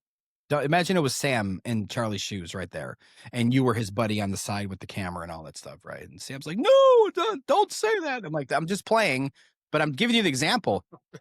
Johnny, there's no chance in hell that you would take the chair Sam just got shot in, move it, stand on it, which is tampering with evidence, by the way, that's illegal, and then take the camera down, which is also a prison sentence, at minimum, I think. So Yeah. none of that would happen, nor would you guys even know what the fuck to do. Oh Yeah. my God, call 911 ambulance. No ambulance showed up. No police showed up. Cops. Yep. Nothing. It's just, it's all, and that's why I give Dave Weiss the credit that he deserves, because I'm like, I never thought about it. All of those people could be crisis actors, and this is how they pull it off. No real people involved. Besides, maybe they would allow some real people, like, sorry, we're packed today, guys. You got to go on that rooftop, because there were kids on the rooftop. Yeah. Yeah. And that's probably why they planted the sniper. They even heard the sound. So real people can look and go, oh, it was so that they can go home and tell family and tweet it and say, I saw the guy on the roof. It's like perfect execution if that was the case. And then they pulled a Sandy Hook. They buried all the evidence. They started building right on top of where it happened. They Like the dug it next up. Yeah. day. Yeah. The next day. And then you have the trap door too. There's like a trap door like right there where he was sitting. Like No, there's so many no, strange things. no. I have to correct you on that. I looked at that from overview angles, and that was nowhere near where Charlie was sitting. Oh, really? Because that's like the spot. No, Okay. There is a camera angle that shows the way, it's just perspective. The way Okay. Charlie is sitting here, and it looks like the thing's here, but when you do a overhead view, it's far away, man. And that's why I can't stand Candace anymore for that, because she. Dude, I was just about to say that. I was about lied to to. everybody. She was saying, yeah, but so I was it about to was. say that. It was far. It was away from even where the menorah is. Right. It was on another like level. It was pretty I didn't far away. understand that one. Because then that would mean that drop would be under him. Wasn't there grass there? Wasn't that the floor level itself? Correct. That Yeah, he was on? there's a 0% chance that had anything to do with any of it, in my opinion. But this is what they do. They throw these theories out there to really muddy the water. And That's exactly what I was going to say with Candace Owens. Like what you were talking about, like with the documentary with the 9/11 stuff. In my head, I'm like, this is Candace Owens. Bush And knew. so many people right now are Mhm. so deep into Candace Owens. Like everybody is paying attention to her. She is the biggest figure in this world right now. And it's funny because Country. she's posting she's posting these text messages between her and Charlie, where Charlie, the one text was said, I know I'm gonna die. I know I'm gonna die for Turning Point. I'm gonna get taken out. But he said, no way. but my dream is that if I go, you become bigger than me. Yo. And what's Oh, that's happening? convenient. And what's happening right now? Candace is becoming the biggest talking head in our country. Bigger than Tucker Carlson, bigger than Nick Fuentes. She is the biggest talking head. Every single person, because people are trying to find out, did Israel kill Charlie Kirk? And Israel loves this. She's going against Bill Ackman. She's going against Josh Hammer, all these guys. These guys are loving it. They're probably sending her checks directly to her. They want that back and forth. They want you to hate them because that's their prophecy. Everybody has to turn against them. Correct. So how do we do that? We take out their golden goat. We kill Charlie Kirk. I'll even one up that with this whole true theory that, their Talmud says that everyone has to turn on the Jew for them to build the third temple and turn us into slaves, right? Good luck. But my point is that I think that's the main reason, looking back, specifically from, for me at least, 2014 and on, I knew about the Jews and all this stuff. And as you know, you can't talk about that. You can't say it. I mean, I remember interviewing Eric Dubay years ago on World War II, and he was telling me his take on Hitler and how he was misconstrued and he wasn't what they said he was. I was just letting him talk on the show. Now, this was on Rockfin. Now, Rockfin, for those that don't know, was like a Rumble back in the day, years ago. It's still around. It just doesn't. They went more towards wrestling now, not like people like us. Like they kind of shelled away from it. But at the time, Rockfin was the Rumble at that time, right? Where you can say whatever you want. They didn't care about COVID. They didn't care about vaccines. I put a Shot in the Dark documentary on there. They go ahead. Eddie was on there too. Yeah. Eddie and Sam. And everybody was like, fuck yeah. Like finally I can have I have my show on there. the Hibbeler effect. And I'm like, we could talk about whatever the fuck we want, right? Every show, we're getting into every topic that you could never talk about on YouTube. But the second I had an episode with Eric Dubay, and he wasn't even the Jews, fuck them. No, there was no aggressiveness. It was, here's my take on Hitler. Let me show you some documents. Let me share the screen. Let me show you this. Let me show you that. Let me show you Blue Cross and Blue Shield. Let me show you this. Straight up just molesting the Holocaust. I get an email the next morning from Rockfin saying, we have taken this video down. Wow. I'm like, wait, are you serious? I'm like, are you YouTube now? Like, what do you, and I'm being completely sincere with you guys. I had no idea why. I'm like, what was said? What, like, I'm thinking vaccines. Like, no, they let me do that show. And I'm like, was it Hitler? Why would that matter if we're talking about Adolf Hitler? This guy's from years ago. What does that have to do with today? So I was like genuinely confused because I'm like, this is a platform that is known for allowing free speech, but not that. So my theory is that, and I'm not blaming Rockfin for this. They're nothing in terms of my theory here, but the reason they have forced all of us to be censored from the Jew topic for so long, and now it's say whatever the fuck you want. I think that's why they did it. They put it in this barrel of you can never talk about, for people like us to go, oh, look, you can't talk about Jews. There's got to be something there. Can't talk about it. You get banned, you get censored, you get death threats, right? So, but now they've unleashed it. Go ahead and say whatever you want on X. Even Instagram doesn't care anymore. No one cares if you talk about Jews. No one cares if you talk about Hitler. Kanye made a song. Nobody cares. Just do whatever you want now. Well, that's on purpose to me. For sure. They have held it down for so many years so we can go, the boomerang. there's something to that. Now it's all over the place because they want to be hated. They need to be hated. And I think it was a part of their strategy to censor the hate for so long, so people couldn't wait for the day that they can legally and they're allowed to talk about Jews. And now it's ramped up to a point where that's all people are talking about. Now, some people I know are even sick of hearing about it, even though it's true. It's all it is. Yeah, it's too much. Everything, right? But that's what they want. And I think this is why they throw in this Israel scenario with Charlie Kirk's death. It's perfect. It's a perfect storm. Now you can get the people that would have never, because you think about it, go back to the drawing board and go, think about these people that are like, look, man, we've unleashed the Jew card, but these Republicans are not on board. They're pro-Israel. We can't change. We can't turn them against the Jew. How do we turn them against the Jew? We blame the Jew for killing Kirk. Charlie Kirk. Wow, that's interesting. And now all these Republicans that I've known are like, fuck the Jews. I'm like, yeah, you're like 12 years too late, but you're doing it because they let you, they force you into that with the PSYOP, right? And there might be more PSYOPs coming that are going to be blaming the Jew. And this is what they want. Now, it's weird to say that though, because it's like, you know, what are we not supposed to hate them now? Because then they don't get their way if we don't hate on them, if we don't actually despise them. They won't get their way. Their plan will be ruined. And I think that there's no going back. That's the problem. You can't we all can't. What about 9/11? Like, look at 9/11. Think about if they dropped that. What a great time. We're so warm for that conversation with Mossad. Imagine if that comes. Yeah, it's a good point. Imagine if next week a big press release comes out that Israel had everything to do with 9/11. Afghanistan was framed. And imagine all those soldiers that went to Afghanistan and died. Their families are going to be like, fuck the Jews at that point, right? Because my husband's dead from your fake ass war with a country that absolutely did nothing to us. And then you go to Afghanistan for 2 weeks and all of a sudden you just get shipped off to Iraq. What the fuck did Iraq have to do with even the fake 9/11 story to begin with? Nothing. Yeah, nothing. Zero. But they're killing innocent people. They already did their Gaza shit back in the day with Afghanistan, killing all these innocent people. Iraq, killing all these innocent people. It's the Greater Israel Project. It's just back then we didn't know that that's what it was. It's always been that way. Everything has been about the Greater Israel Project.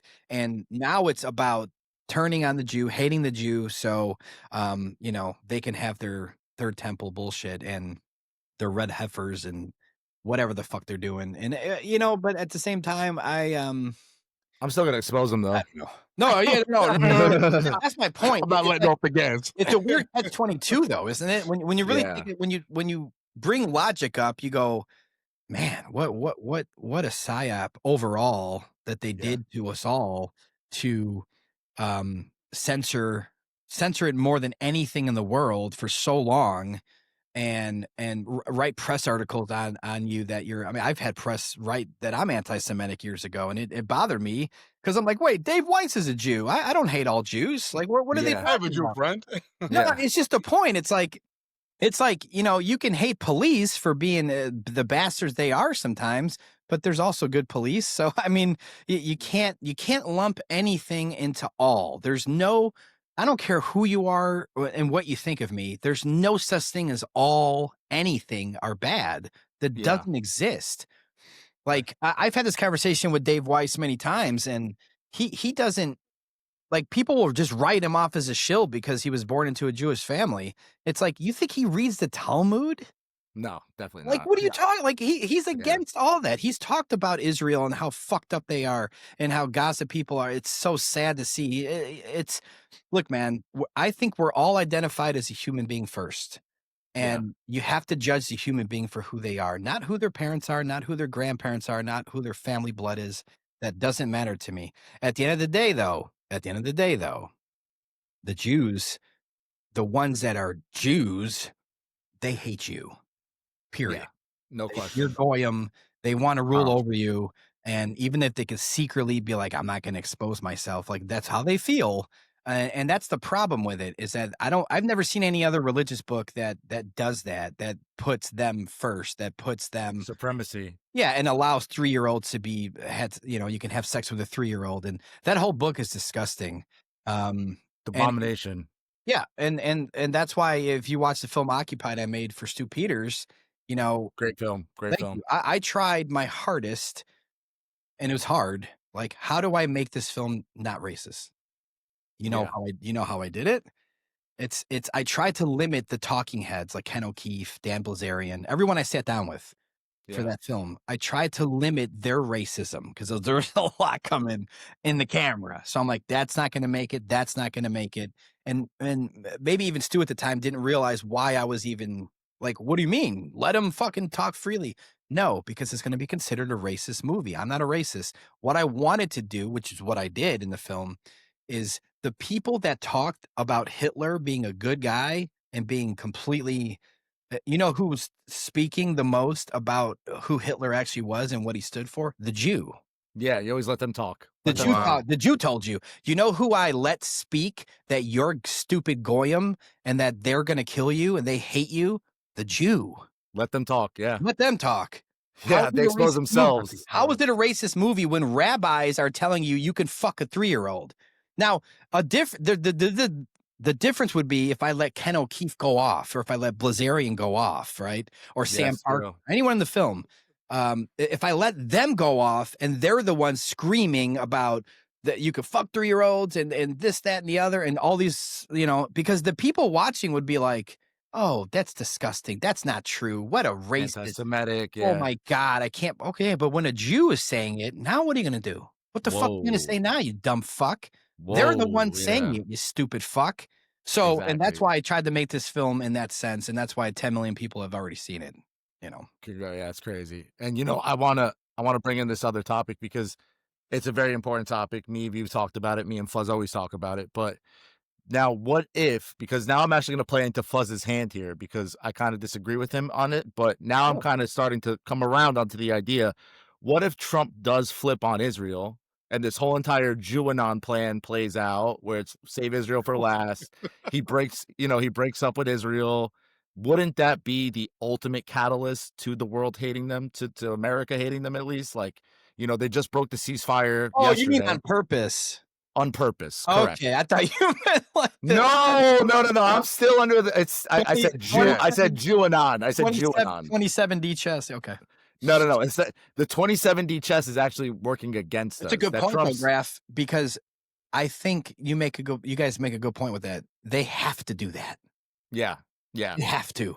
That's And- how everybody hates them. And I won't pick on any of our mutual friends that would be all I'm going to say is this. I'm gonna get a phone call that day. Told you, I told you, I told you, I told you. It's like, yeah, it's a psyop though. Like, Yeah. and then of course they're not going to 100%. believe it's a psyop because this is QAnon right here. Like, oh my God, save Israel! Look, he's turning on them. He's telling the American people that they're bad and they're trying to kill us all. And finally, like, no, and that sucks because it's so tainted. Imagine if that happened, 4 or 5 years ago, we'd be all celebrating that. Like, We'd be Oh, in. We big all be in. time. God.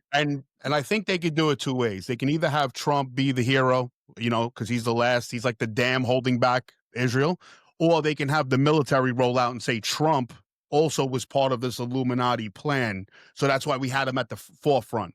Whether you hate him or love him, we crash him too and bring in this new world. But the new world is part of a blockchain technology. You have to give into the new world, the new system. And that's how, instead of it being like New World Order, it's this other thing, but it's the same thing. And that's how I think personally it'll roll out. Yeah, that's a Yeah. good point though, man. I mean, imagine any day Trump's on national TV talking about the Jews the way we are and saying that he would even like the whole plan of like, I was fooled. I apologize to the American people.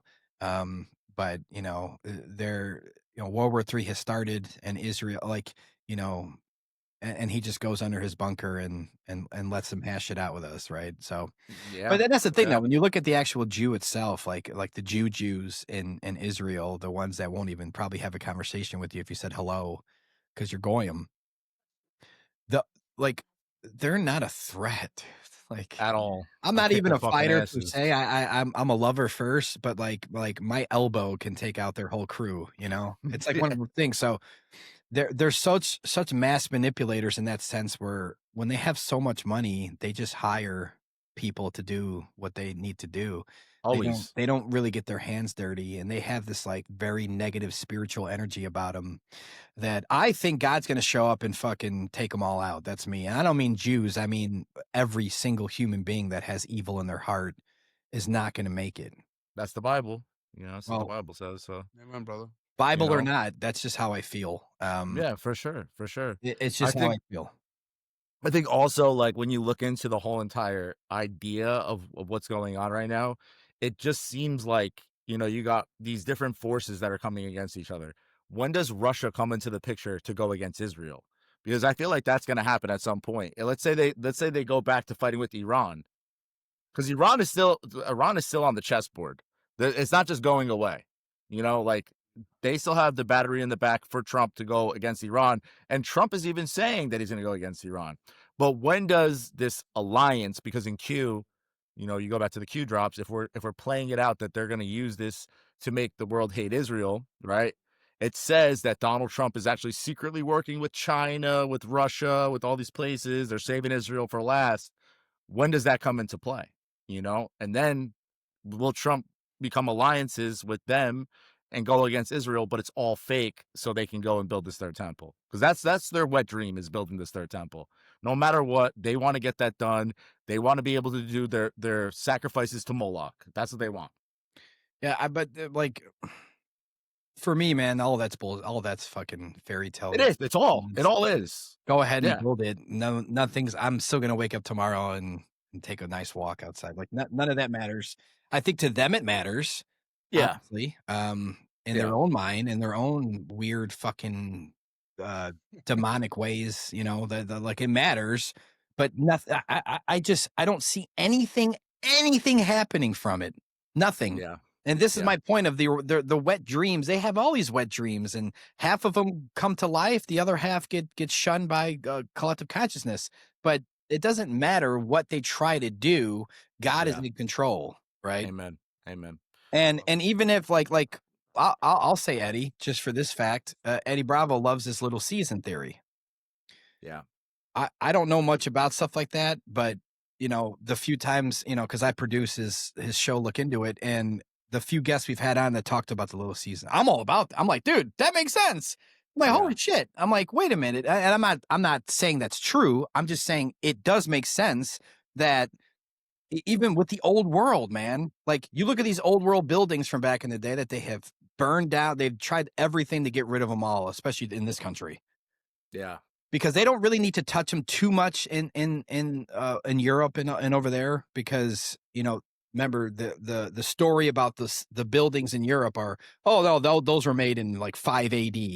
Even though the exact same replica with the same materials in America was founded in 1894. It's like, wait a minute, you can't, what? Yeah. But my point is that if you can imagine for a second that all those old world buildings with the free energy, just the beauty, the harmony of it all, that was where Jesus lived. Like Jesus, these buildings were for Jesus and his people and everybody back in the day, where this was more recent than they tell us, that Jesus was here way more recently than we ever could fathom.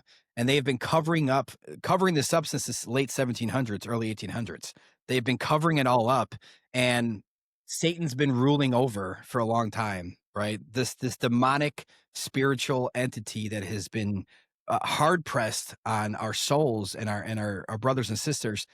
It's coming to an end now, right? And I'm probably butchering the little season theory, but it's similar to that in the sense where it lines up with what I've already thought before I even heard that shit.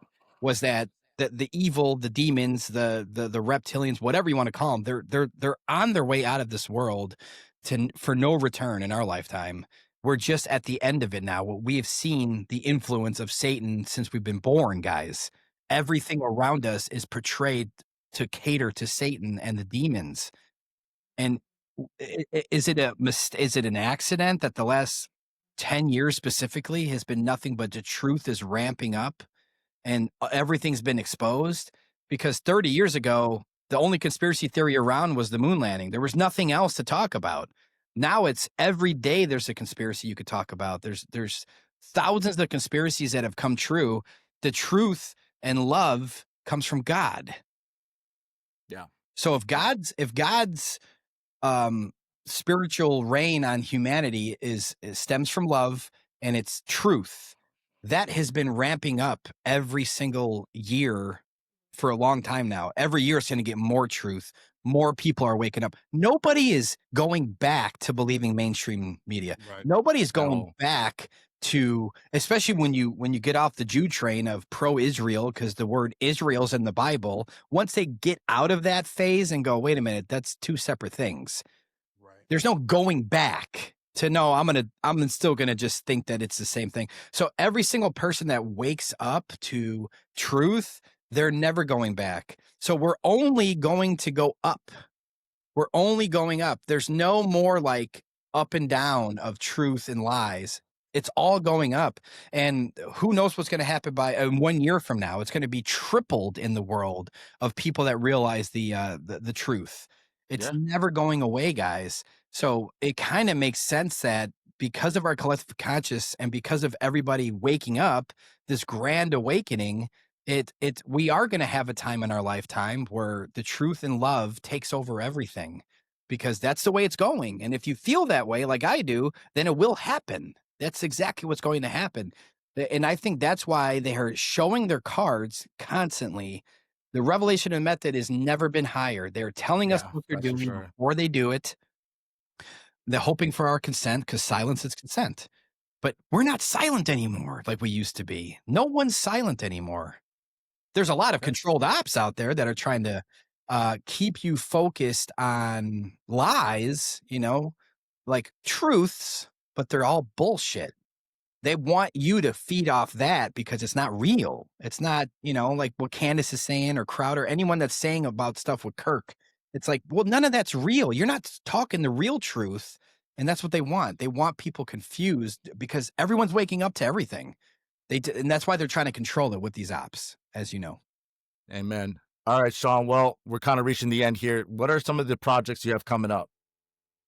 Oh, man, I'm, my new network, the Enlighten Network, we, like I said, our first film we just dropped was Climate Trails. So go to climatetrails.com or just head over to Prime and rent it. But we are putting together a project. I guess I can talk about it now.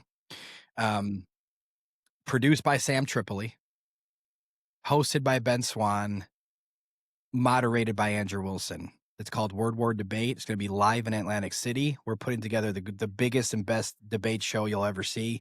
It's going to be super entertaining. It's ACX1 Studios in Atlantic City, right on the ocean. It's going to be secure. facility for those that think Charlie Kirk's death was real. That we're still going to cater to your mind. Super secure building. We're going to get the best debaters on stage, and it's not just going to be like some left versus right type of debate show. It's going to be, I'll take a Twitter beef, go on there and duke it out. You guys each get a microphone, and you have the best, in my opinion, the best moderator you could possibly have on stage is Andrew Wilson. He will make sure that both sides answer the question. He will make sure that there's no ad hominems. He will make sure that the people that are watching their favorite debaters or their favorite people go at it, that they have to answer the tough questions. And, you know, people love debates. They just love them. And you could see that, but with the views, right? I mean, it's some of the most viewed things on YouTube is debates. And we don't want debates to die because of this psyop of Kirk, where people are getting nervous and scared and they don't want to challenge anyone. And they're just going to have these safe Zooms to do it. No, get on stage, do it live. We're going to be streaming it to everybody at home. And, you know, we can have like 3,000 to 4,000 people show up live comfortably, and we're going to rock the house. So we're starting the debate show. This is tentative, but it's pretty permanent now. I would say 90% sure that it's January 10th in Atlantic City. But I'll be buying my ticket. I'll be out there. Yeah. I can't announce that as of yet, but soon the promotional video will be released on everyone I just named, their platform, their show, and Sam Tripoli and Andrew Wilson will be going on, you know, different podcasts to promote it and stuff like that. You're just kind of hearing it here first early. But, you know, we have a couple more meetings and then we're good to go. So this is huge. It's huge for my network. I've always wanted to have a debate show, and, you know, we got the best of the best involved quickly, and they all know the best people to call to get on stage and debate. So it's going to be great, man. It's going to be great. That's awesome. I want to bring the best debate show, the gold standard of debates, forward. So there's that one place that, well, like, you guys can watch debates all day, but it's going to be that feeling in the next 6 months where you go, if you're not doing it live in Jersey, you ain't doing it. Yeah, Right. yeah, Real deal. Go the fuck up. You better go to Atlantic City and do all that yickety yak, because your We'll little be Zooms there. are. We will be Oh. there for sure. Kingdom Cast will be in the building. No, Yeah. it's gonna be huge, man. It's gonna be big. And So the UFC of debates. It's like the UFC of debate. Correct. Yeah. We're trying to merge that, and we're really going to make it entertaining, man. No scripts, all real, all raw. Doesn't mean it can't be entertaining. We're going to make this super entertaining for the viewer, whether you're there live. You'll be able to get VIP tickets. You'll be able to go upstairs in a very beautiful place, super secure. I've seen it. It's a gorgeous place, dude. It's next level.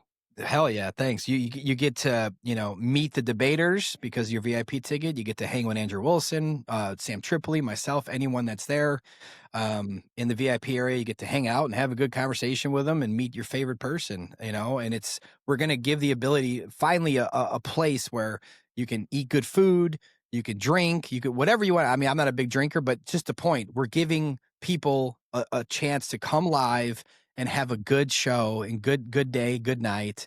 And we're actually going to put this like 8-hour event together where it's all day, all night. And, you know, it's right next to Caesar's Palace. So if like there's a debate on stage, you're like, I don't even know who these motherfuckers are. Well, then go to your hotel. It's 5 feet that way, you know. Yeah. And go to the casino, go eat over there, go whatever you want. Come back for the debate you want to see. But no, I mean, we're just in the beginning processes of it, but it's a done deal. So we're green lit, and we're super excited, man, because, you know, I've never had an opportunity like this to have something so big in my possession, and work with, you know, everyone that's involved with this. It's just such a blessing from God that, you know, I just started my new network 9 months ago. We already have Climate Trails on Amazon Prime, and we're starting a huge debate show in Atlantic City. So I'm just truly blessed. Amazing. Fuzz, any last words? Awesome.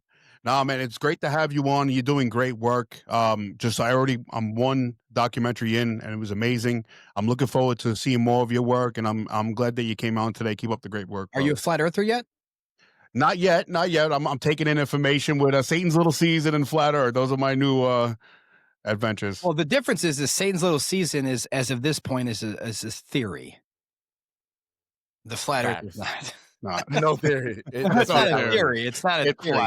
flat. Well, that's the thing.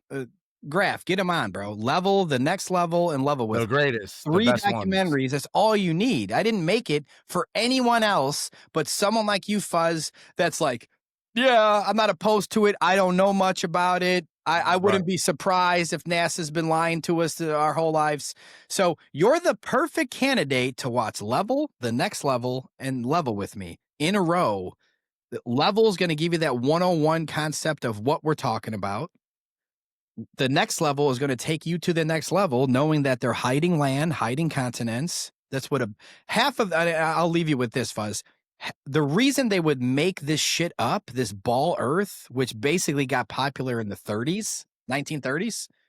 Now you might go, no, my history book says that the Romans knew for 3,000 years. The Greeks knew for 2,000 years. That's a Rockefeller history book where they wrote a story in. If you want to believe that story they wrote, that's fine. But the globe concept is brand new, my friend. Brand fucking new. Every school, public school in America taught flat Earth through the 20s and 30s. In the 40s and 50s, it was both. Then NASA started. Game over. Rockefeller said, pull all these flat Earth maps out of our libraries, get everything out, scrub it, hide it. We're done. We got NASA. They're gonna pretend to do a moon landing in the next 10 years and talk about that for 10 years, then fake the moon landing itself. Everything that they've done has been fake, bro. So you have to watch these films because I made it specifically for someone like you, meaning you're not one to go, oh, that's bullshit. I'm not, fuck that. That's the stupidest thing I ever fucking heard. You guys are retards. Yeah, don't watch my shit. Go put your mask on if you talk like that, This is how I feel. Go get jabbed. Do us a favor and get jabbed. Get the 5th one and the 6th one. But for someone like you, you're awakened. You're a good soul, a good mind. You have to know these things because that's the top theory of them all. Once you realize this is God's creation, God created this earth. The sun, moon, and stars are right above you. They're not far away at all. They're super, super close to you, super small as well. They're not these giant fireball 93 million miles away, and then we're going around it while spinning. Like that puts you in the state of, fear, because things can start crashing, and they've never have. But things will and aliens come from billions of light years away. Oh God, what's that up there? Once you realize that the firmament and the waters above is right, like I'm literally looking at a blue sky right now. That's the fucking ocean. Fun. Yeah, it's a water. That's what that is. That's what God made. That's what above, God so below. Yep. Well, I mean, that's another show, I guess, because I'll go on for a fucking hour. We'll have you back on. I'll leave you with this. And my percentage is a little bit different, but I'm gonna be fair. 50% of why they would lie about we live on a ball is to hide the creator. Facts. Because now you came from monkeys. Now it's a Big Bang Theory. By the way, the Big Bang Theory was invented by a priest in the 20s or 30s, I believe. Right. So this is all which reflects Genesis. It reflects Genesis anyway. It's just the same thing, just taking God out. But the other half of that is, what if there's 3,000 continents? Wow. You know about 7 of them, right? Yeah. God's world, never limit the creator, by the way. Never limit the creator. Don't put limits on creator. There is no mention in any holy book, doesn't matter which one your favorite is, that there's 7 continents. It doesn't, no. God made this entire giant world. For all we know, there's more stars, there's more moons. We don't know anything because we are in this Truman Show of the known world, the 7 continents. They literally cut 7 continents out, wrapped it into a ball. What you do is, the shoreline of our known world is Antarctica. It's the highest landmass on Earth. They admit that. They took that and wrapped it around. If you take that and wrap it into a ball, the bottom of that ball is sealed. The shoreline is now sealed up. That is Antarctica on the bottom of the ball. That is not what Antarctica is. Antarctica is the shoreline. You have to have water needs to be contained, as you know. You can't take a bath without the tub. So the water just goes on the ground. So our world oceans are held in by the shoreline of Antarctica all around us. And if you go outside of there, which by the way is banned, we can't go explore Antarctica. We can go there, but we have to return home in 7 days. You can't go, hey, if me, you, and Graf go, we're going to go Antarctica, 30 grand a piece. As soon as you get there, yeah, man. All right, we'll be back in like 5 years. We're going to walk that way and we'll be back whenever the fuck we want because we're free man. No, that's illegal, by the way. That's 100% illegal. Doesn't matter if we're billionaires. We can't do that. So you have to ask yourself, well, why? They don't care about our health. They don't care about us. So that's my decision. If I want to commit suicide and jump off of a bridge, I have the ability to do that, right? We all do. But if they're saying it's too dangerous to go explore Antarctica, fuck you. I'll do what the fuck I want. Now we got to go. Yeah. But you can't do that though, Fuzz. You can't do that. Antarctic Treaty. Because what if, yeah, and that's the thing. Admiral Byrd found more land, talked about it on live TV in the 50s, and said there's another continent over there when they explored it, the size of North America. No one's ever seen it. No one's ever been there. And he died 6 months later, of course, probably heart attack gun. You have to look at the real timeline, Fuzz. Someone discovered more land. Then they started a treaty that none of us can go over where he went. None of us to go explore over there. And then NASA started. So it's a very simple concept of a timeline to completely form our education system, what we're all taught. We're all taught we live on a ball. As soon as you walk into kindergarten, they shove a giant ball in your face and go, you fucking live there. Shut the fuck up. And that's it.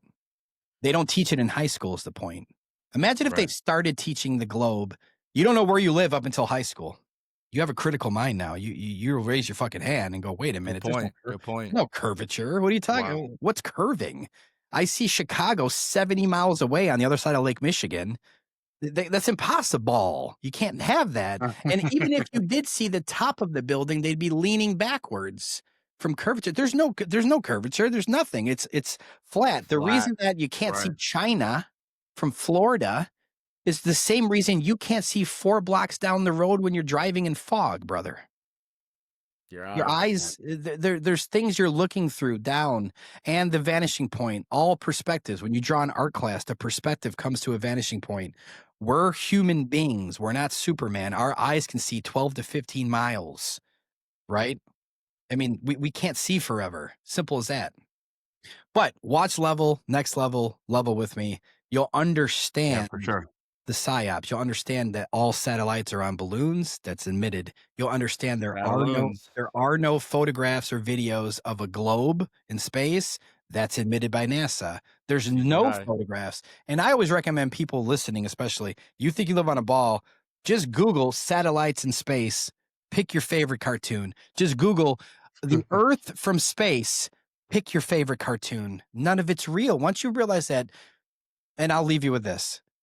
Any flat versus globe debate, and I'm going to try to set one up at my new show eventually. Let's go. With 2 of the best on each. Well, you really can't have a best on the globe side, but I'm going to shoot for someone that they think is. And he's the grass? Destroyed. He won't show up, bro.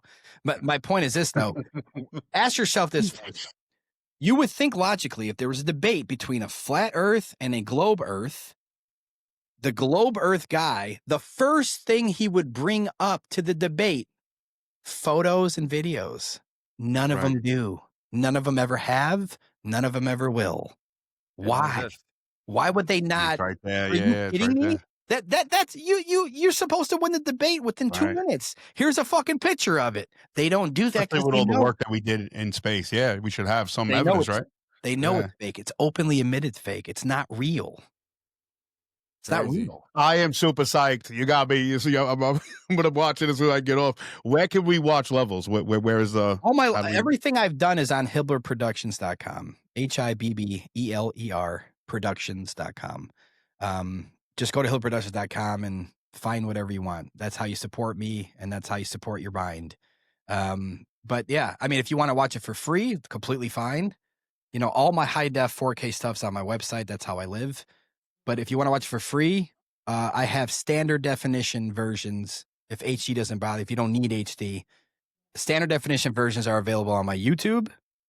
And I think not all, but some of my stuff's on Rumble. I just don't really go on there that much. But YouTube has all the standard definition versions for free with links to the high def if you want to support. But, the truth shall be free. And Amen. even Climate Trail. Amen, bro. Once the executive producers can get their money back, that was a deal. That's a fairest deal you can ever get. Here's a whole bunch of money to make a film. As soon as it comes out, as soon as we get that back, it's free across. We're gonna put it everywhere you can think of, Climate Trail. So, but yeah, no, everything I do, there's a free version, or there will be a free version coming. So, but yeah, go to my Hibbeler Productions YouTube, watch the standard definition. If it annoys you that it's 480, then support. That's all. Support the man. Also, Yeah, definitely what's your support the man, Instagram? guys. What's your Instagram? Instagram, Sean Hibbeler, SeanHibbeler. Same with X, Sean Hibbeler. Yeah, you just did a bunch of great podcasts. I was watching that one that you just did with that guy where you're talking about Antarctica. That was incredible. So, Apollo, yeah. that was awesome, dude. That was a great. I flew to Cali to do 2 shows. I did Apollo, then I did Drea De Matteo? Yeah. From The Sopranos. Adriana from Yeah. The Sopranos. Oh yeah.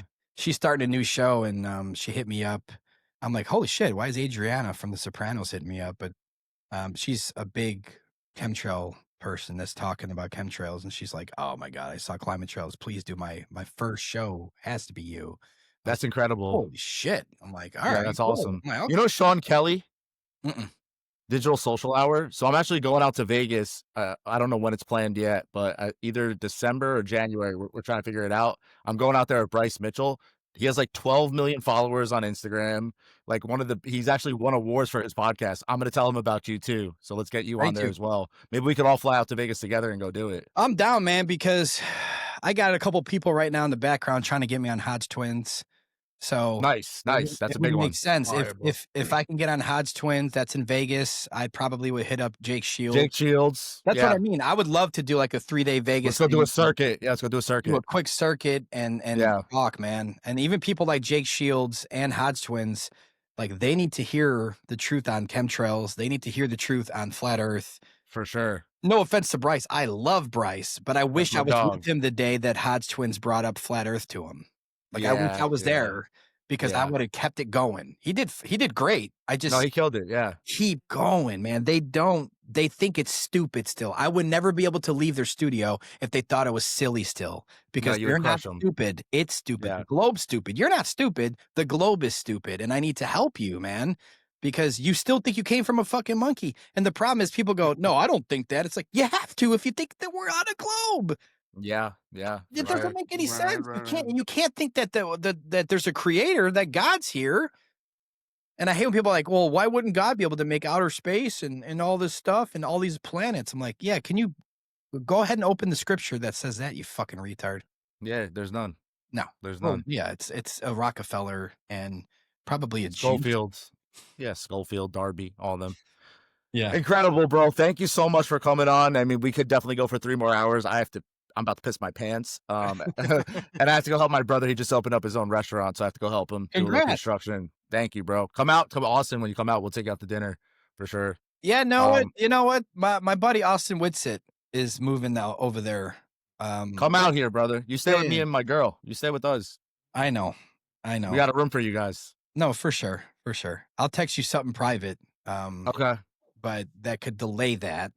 But I'm definitely down. I understand. For sure. Okay. Cool. All right, guys. Fuzz. Good. All right. Kingdom Cast TV, and we're out.